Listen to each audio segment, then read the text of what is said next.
तुमने देवादिदेव महादेव को जल चढ़ाया, बस उसी पात्र का जल शंकर जी को चढ़ाओ, उसमें से बचा हुआ थोड़ा सा जल बेलपत्री के वृक्ष के नीचे चढ़ाना प्रारंभ करना।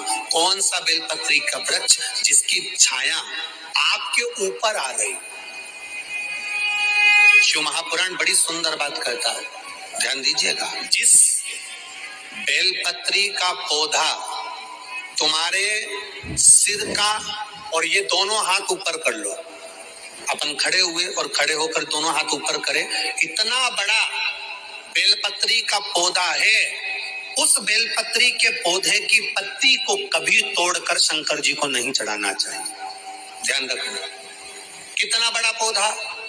आप खड़े हो जाओ और खड़े होने के बाद आपका हाथ ऊंचा कर लेना, इतना बड़ा पौधा है, उस पौधे की पत्ती बेलपत्री को तोड़कर शंकर भगवान को कभी नहीं चढ़ाना।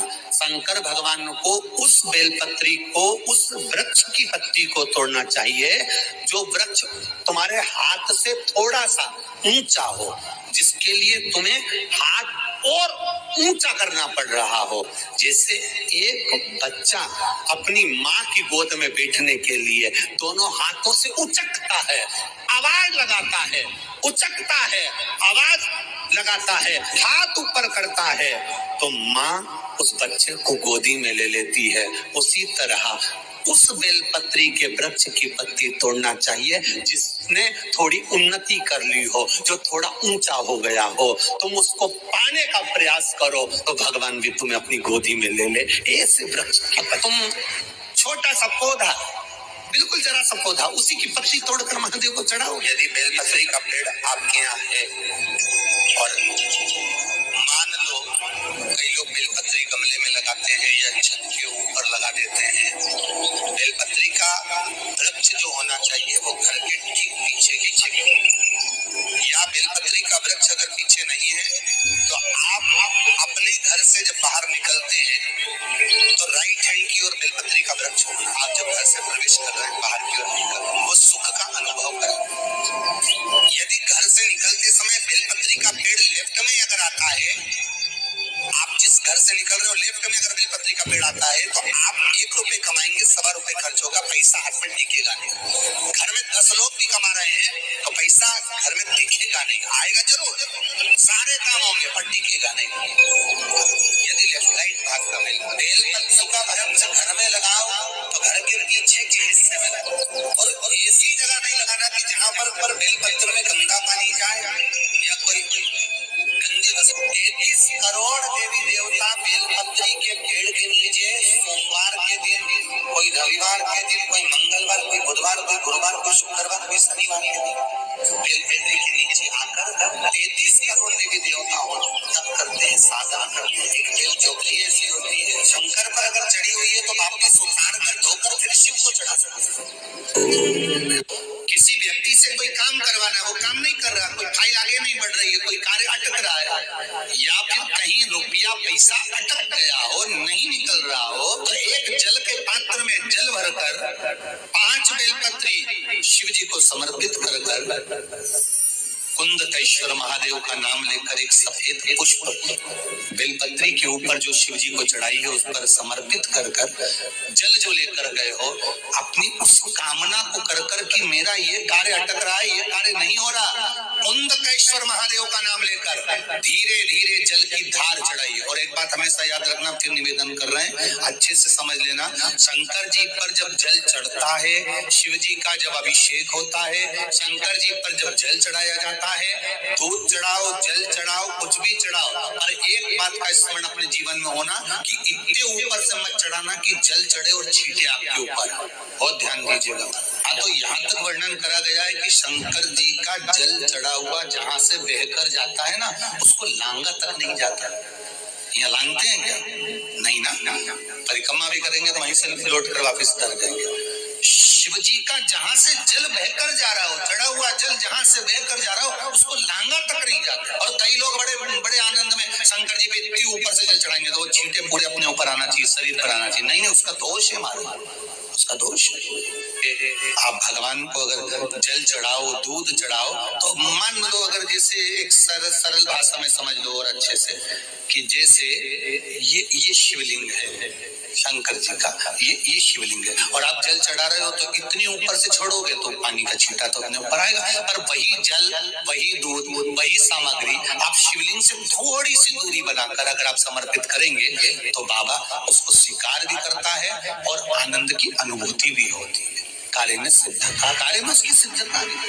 अपने जन्म की तारीख ना मालूम हो, जिसको अपने जन्मदिन ना मालूम हो, आप नियम बना लो कि आपका जन्मदिन भी शिवरात्रि के दिन ही हुआ है, पक्का। जब परब्रह्म परमेश्वर स्वयं देवादिदेव महादेव शिवरात्रि के दिन प्रकट हो जाता है, उसका शिवलिंग, उसकी आकृति प्रकट हो जाती है, और ब्रह्मा जी ऊपर जाकर मालूम करते हैं, आकाश में बढ़ते जाते हैं, तो भी उनको शंकर भगवान के शिवलिंग का छोर नहीं मिलता। भगवान नारायण नीचे की ओर बढ़ते चले जाते हैं, पाताल की ओर, और उनके चरण नहीं मिलते, तब हार जाते हैं कि शंकर को पहचानना कठिन है।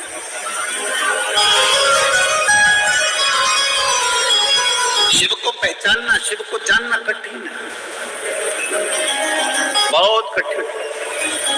जैसे शंकर को पहचानना कठिन है, जैसे शिव को पहचानना कठिन है, उसी तरह कोई संत को, कोई गुरु को, कोई सतगुरु को पहचानना कठिन।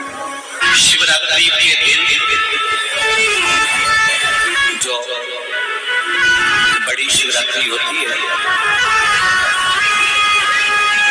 माघ महीने के अंतर्गत जो आती है, ध्यान है आप लोगों को? उस शिवरात्रि के दिन सबसे ज्यादा जरूरी क्या होता है चढ़ाना? एक बेर। क्या जरूरी है? क्या बोलते हो? बेर की बोर, जो भी बोलते हो, जिसमें गुठली होती है और अपन लोग बोर खाते हैं, बेर खाते हैं, मात्र एक बोर, एक बेर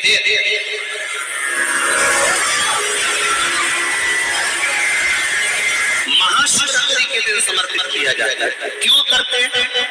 कि घर में जितने सदस्य रह रहे हैं, उतने सदस्य को जिंदगी में कभी कोई ऐसी बीमारी ना हो, और हमारे घर में रहने वाले सदस्य की अकाल मौत ना हो, उसके लिए मात्र एक बेलपत्र की जगह एक ढेर भी समर्पित कर देते हैं तो अकाल मृत्यु टल जाती है, अकाल मौत टल जाती है।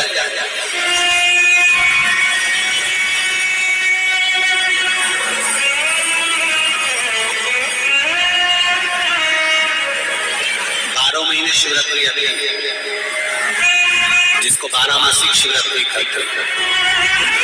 हम कई लोगों से कहते हैं अगर जिंदगी में ज्यादा नियम नहीं ले सकते तो एक नियम ले लेते हैं, और उसका फल क्या होता है? ये मात्र 3 महीने की शिवरात्रि कर देते हैं, केवल 3 महीने की शिवरात्रि, ज्यादा कुछ नहीं कर सकते। हर महीने शिवरात्रि आती है, प्रत्येक शिवरात्रि के दिन 3 जगह पर दिया लगाना प्रारंभ करते हैं। पहला दिया बताया है गुरुजी ने बेलपत्र के वृक्ष के नीचे प्रदोष काल में एक दीपक अवश्य लगाए, दूसरा दीपक अपने घर के मंदिर में, तीसरा दीपक शिव जी के मंदिर में, चौथा दीपक आप अपने घर के मुख्य द्वार पर अवश्य ही लगाए। अगर शनिवार है तो शनिवार बृहस्पतिवार के दिन आप पीपल के वृक्ष के नीचे दीपक अवश्य लगाए। अगर 5 नहीं लगा सकते तो 3 दीपक आप, एक शिव जी के मंदिर में, एक अपने घर के मंदिर में, एक बेलपत्र के वृक्ष के नीचे, यह 3 दीपक अवश्य प्रज्वलित करें। आप देखेंगे कि आपके जीवन में चमत्कार होगा और सभी दुख कष्ट दूर होंगे। तो शिव पुराण में वर्णित यह उपाय अवश्य करें। अगर यह उपाय करते हैं, आपके जीवन में दुख है, कष्ट है, परेशानियां हैं, तो सभी कष्ट और परेशानियां दूर होंगी, साथ ही सभी मनोकामनाएं पूरी होंगी। तो श्री गुरु जी द्वारा बताए गए इस उपाय को अवश्य करिए। सोमवार के दिन सिर्फ एक आखा दाना अगर अपने मन की मनोकामना लेकर भोले बाबा को समर्पित कर देते हैं तो भोले बाबा आपके सभी दुख कष्ट दूर करते हैं। साथ ही प्रदोष काल का उपाय अवश्य कीजिए। अगर आपके जीवन में बहुत ही व्यस्तता है तो श्री शिवाय नमस्तुभ्यम का जाप दिन भर में 11 बार आप अवश्य करें। नहीं कर सकते तो दिन रात मिलाकर सोते बैठते सिर्फ 11 बार करने से जीवन में जो दुख और कष्ट आते हैं सभी दूर हो जाते हैं और महादेव की कृपा हमेशा उन पर बनी रहती है। तो वीडियो अगर आपको अच्छा लगा हो तो प्लीज़ चैनल को सब्सक्राइब कीजिएगा, वीडियो को लाइक कीजिएगा, ज़्यादा से ज़्यादा शेयर कीजिएगा और कमेंट बॉक्स में हर हर महादेव लिखना ना भूलिएगा। आप सभी स्वस्थ रहें, सुख समृद्धि से भरपूर रहें और हमारे चैनल SP भक्ति रस का रसपान करते रहें।